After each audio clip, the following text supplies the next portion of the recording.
Hello guys, for week 3 discussion we had to discuss about what we learned from watching the videos from about summative assessment and formative assessment. So I'm going to begin. So what I learned about formative and summative assessment? Well, the goal for formative assessment is to making sure the students understand the concept during the lesson of the day.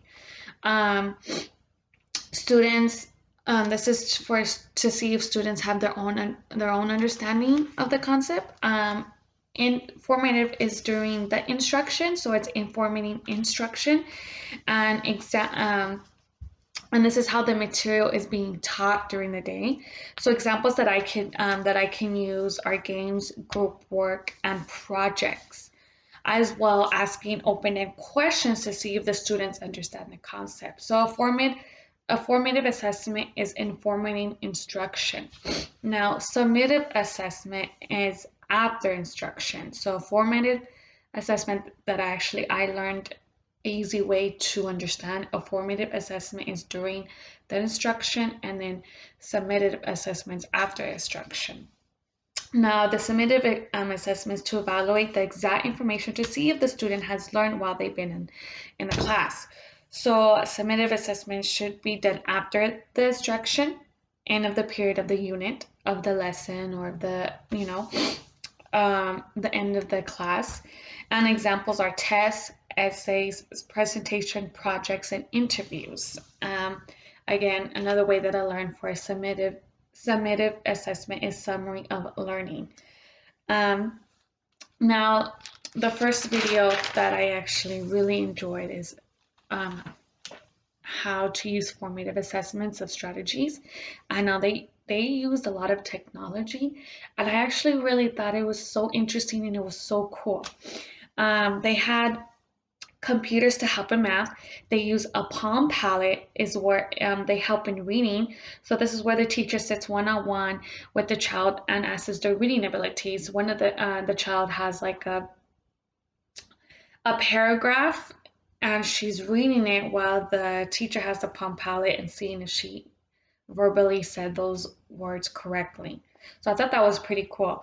And then they also have Tech Zone, which is a Blackboard discussion, um, uh, which all these are technologies that they use. So instead of doing old school with this paper or pencil to evaluate their children, they use a technology. And these strategies is to help the teacher to gather data about their children's learning and what they need to work on, as well how to group the children into group projects. So I think that's really cool.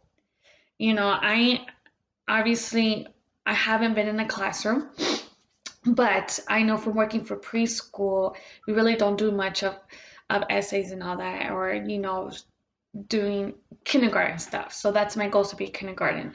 But I know back when I was in school, we did a lot of nothing but paperwork, essays, old school style. And this new school, I just seen that a lot of the children are so interested and just want to learn because of these new strategies.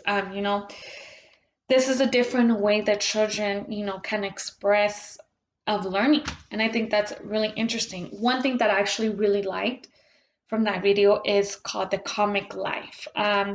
One of the childs actually demonstrate how to about the reptile life cycle.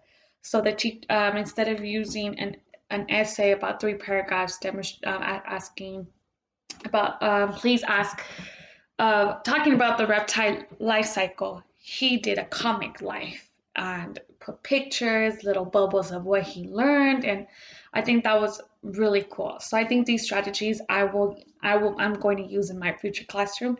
I think this will um, really engage the children, actually want to learn and want to be in the classroom and want to do activities and everything. So this is something that I'm actually looking really forward to, and I was very amazed at how now technology can make a difference in children's life.